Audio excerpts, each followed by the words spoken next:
I'd like to acknowledge the Ngunnawal and Ngambri people on whose land we speak today in giving our condolences to the families and to all involved in the bushfire recovery right across Australia.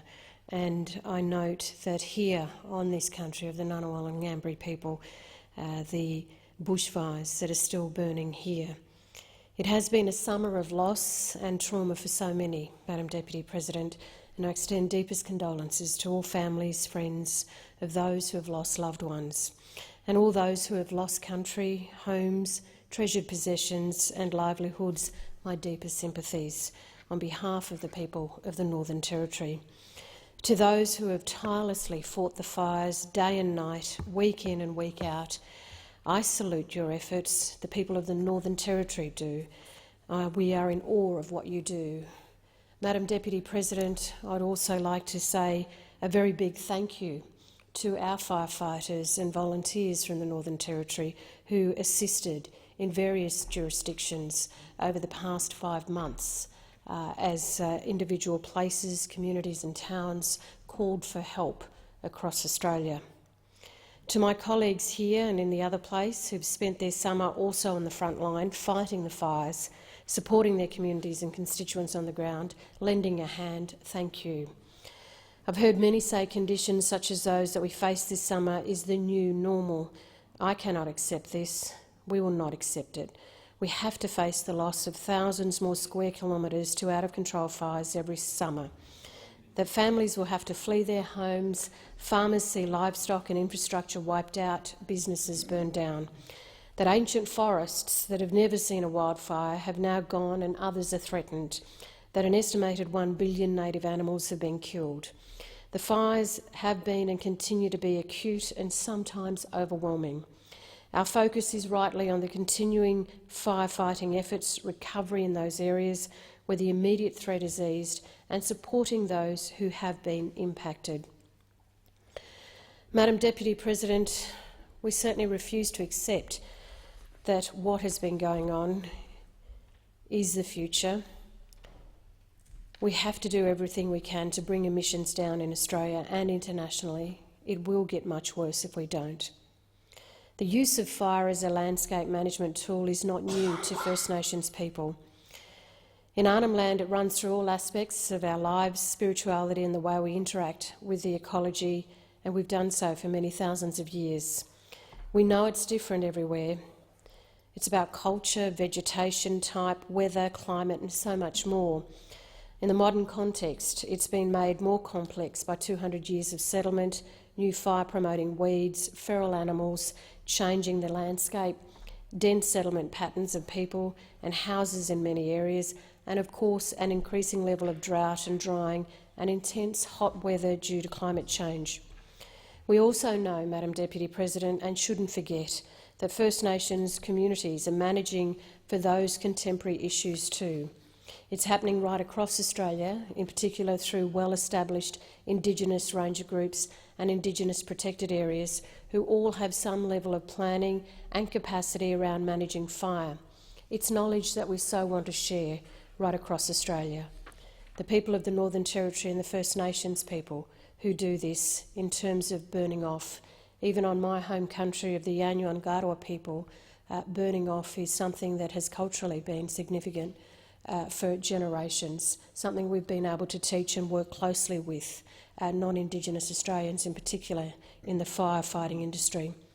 Ancient techniques and knowledge are partnering with modern technologies to develop effective ways of using fire to manage the land.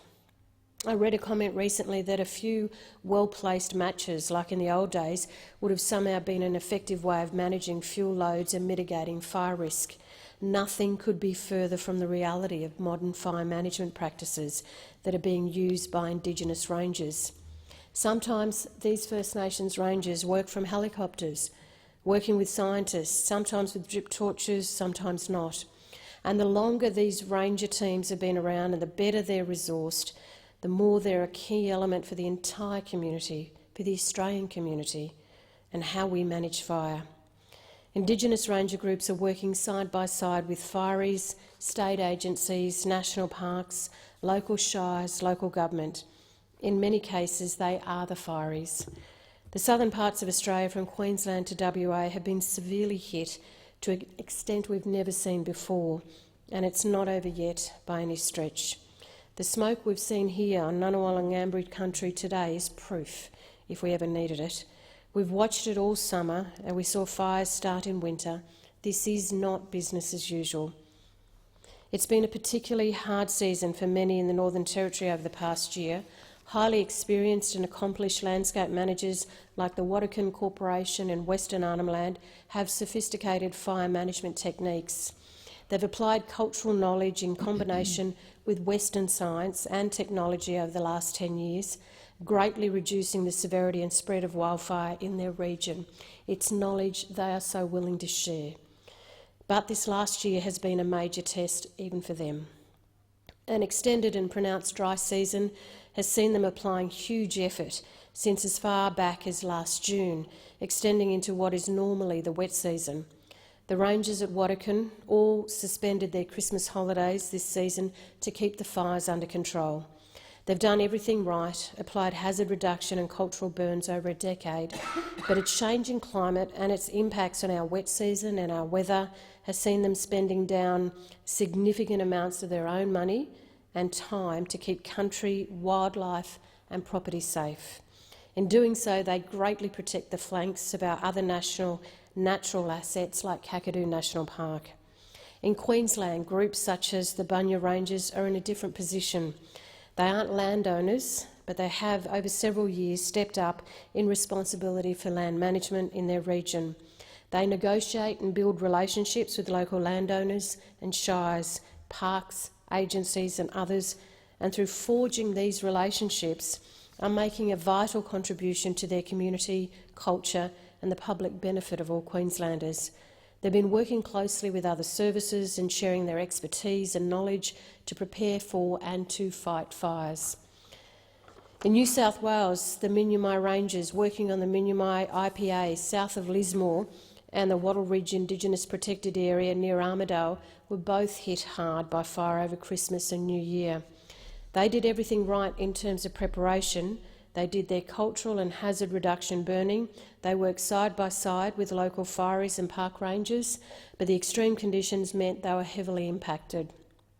Thankfully, they're all okay, if exhausted, and ready to apply themselves to the long task of recovery. And that task of supporting our wildlife, the impacts we've seen extensively, is a massive task. The government has finally, slowly started to respond, but this response must not be a flash in the pan. We need to step up our land management year round to tackle fire and the associated impacts and causes, including weeds, threatened species, feral animals, cultural and tourism site protection and human safety. Over in Western Australia, the Ngaju traditional owners have again been hit hard by fire in the beautiful landscape of the Great Western Woodlands. Ngaju country is particularly diverse. The management of fire in the landscape there is different to Victoria, which is different to New South Wales, different to Queensland and different to the Northern Territory. First Nations people do understand that, and our best scientists understand that now, but we need to relearn it in a new and changing climate with new risks and new conditions. In Western Victoria, the Gunditjmara people have seen fire across their World Heritage listed Budjbim cultural landscape. Thankfully, they report no major damage, but it's another example of a well-regarded local ranger and IPA crew being able to inform better local fire management. Sadly, in New South Wales, the Mogo Land Council, including their rangers, lost a lot of buildings and equipment over the last month. There is a lot of rebuilding to do there and they will need support. There are many other stories of individuals, of cultural places hit so hard and of the overall sense of hurt and damage inflicted on beautiful country and, most importantly, on our families right across the country. There is grief for the loss of so much. Along with the immediate emergency response, we need to ensure we don't get complacent and go back to business as usual when the TV cameras have moved on. We need to step up the resourcing of our land management nationally for fire and many other connected aspects that relate to land management for fire and recovery after it. The government must increase long-term investment in establishing and supporting strong ranger programs, strong ranger teams on the ground, and increase funding for our Indigenous protected areas. Existing groups have made multiple calls to expand their ranger teams with new jobs and increased operational funding for year-round management. This needs to be ongoing permanently. And it is about jobs, it is about working on country, valuing cultural knowledge and practice that belongs to this country and the people who live here. We must commit to ensuring the programs which intersect with rangers and Indigenous protected areas like threatened species recovery, research and science, feral animal and invasive weed control, cultural heritage management and so on are supported by an engaged and technically competent federal government. Strangely, we have further distanced our Environment Department from supporting our ranger groups and IPAs over the last 6 years. Prime Minister and Cabinet currently manage contracts, and I'm repeatedly given feedback from on the ground that they cannot and do not provide the engaged on-ground support that is needed. Our Indigenous community-based rangers and IPAs are delivering so much, but we shouldn't be reducing their support. We need to improve it and increase it. The Prime Minister told the National Press Club we must learn from Indigenous Australians and their ancient practices on how to improve our resilience to these threats. Well, Prime Minister, listen to this speech. The lesson is right here in front of you. The action you can take is right now. We have the knowledge of these rangers right across the country who are willing to give that to you. So let's make a commitment not to simply have a response that's temporary. We have models to deliver and support Indigenous land and sea management well. Our IPAs, our ranger networks are proven successes and in fact are being looked at as models internationally. Just get serious about working with First Nations people here. It's time. It's time for all of us to come together in sharing this knowledge.